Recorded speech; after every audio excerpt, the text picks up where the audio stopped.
Bella and I went to our first auction this weekend. We went because it was 2.5 hours away, and we were hoping to bring a dwarf home that needed our help. There were 3 dwarfs for sale. They all went to the highest bidder, which was out in California. I can only hope that they're going to a good person. We didn't come home empty-handed though, and it was because of an impulse buy. You're looking at the back of him right now. We couldn't bear the fact that he was brought into a sale pen, barely able to walk, and they were using prodding him to move faster. And as they were prodding him to go back out of the sale pen when nobody bid on him, and I grabbed my forehead because I couldn't stand how they were treating him. And the auctioneer looked at me and I said, "I'll take him." And we paid $50 for him. Here you see us bringing him home. Julian went to get him. We're very tentatively opening up our trailer ramp. And we opened it up right into this paddock because they sent him home without a halter. And we certainly couldn't get one on him. He is pretty untouchable.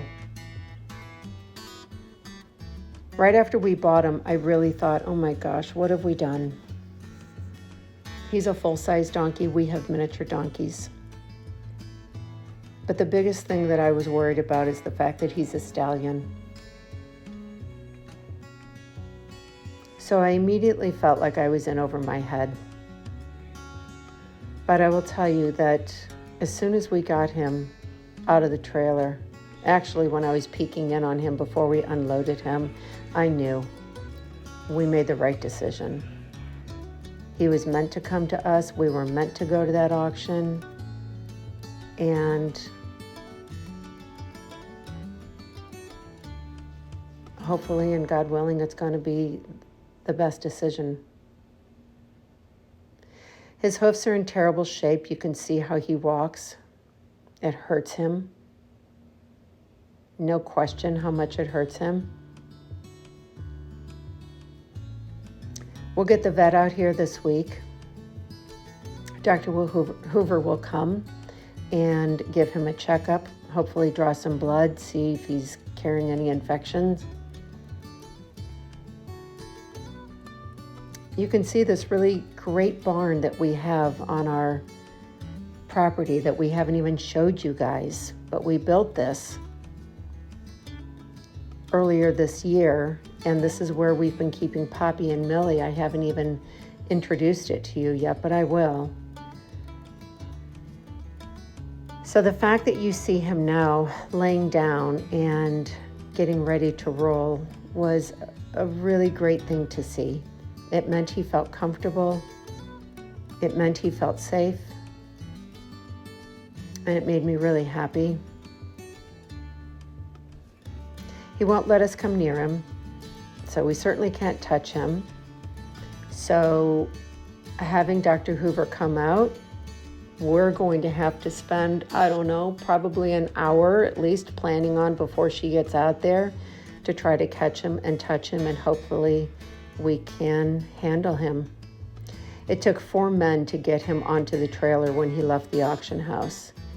Julian said I would have cried if I had been there, and I know I would have. He said that they were so unkind to him, and using that word is putting it nicely. And they told Gloria to stop filming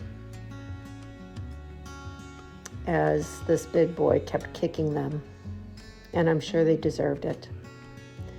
We moved his hay and water outside so that it was right there for him. He's afraid to go into the barn, understandably so. I'm sure he's never been inside in his life.